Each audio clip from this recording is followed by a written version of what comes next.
This building we're in was built in 1968. I started at Pierce College as a student in 1972. I started teaching here in fall of '84. Oh, to teach the alternative fuel class, the first time Mike Van Dyke is going to teach it for us. And he's a new hire that we hired, started last fall. Very experienced person, understands electronics well, understands the new technology well. A lot of the colleges are already offering types of alternative fuel classes, and honestly, we're a little bit late getting on board. Green tech cars have been around for quite a while in various forms. Diesels, as an example, have been used for a long time in passenger car use. The most recent innovation as far as green tech type vehicles would be the hybrid vehicles. And Toyota introduced their first hybrid, which was the Toyota Prius, which is about 8 or 10 years ago now. So they've been around for quite a while, actually. And so if you look at the vehicles now, you'll see more hybrids coming on. You'll also see more use of small diesels coming in. Those will become more popular. And so that's what's current out there in the world of everyday cars that are being driven.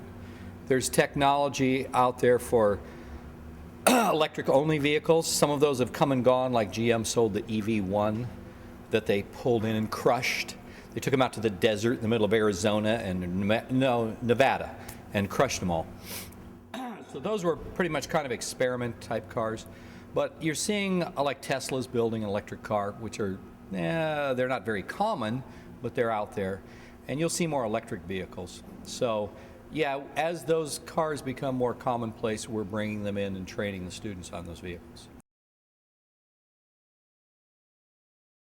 You ever watch, there's a show on TV, it's My Classic Car, and periodically they go over to Leno's garage over there, and he's got steam-powered cars, stuff from 1800s, you know, that were alternative fueled by today's standards, you know.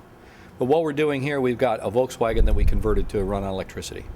So we've got a VW Bug that's converted, and then we've got a Scion XB that we're going to convert to a pure electric vehicle, basically loaded with batteries, electric motor, drive it around campus. What's changed quite a bit is the technology of the vehicles, meaning in the 60s and the 70s, it was carburetors and point-type ignition. Little electronics on the vehicles. And then as we moved into the 70s, the electronics started showing up, and the electronics early on was very primitive stuff. So, you know, as we moved into the next century, the cars have gotten a lot better. And they're much more, as far as gasoline-powered cars, they're much more fuel efficient.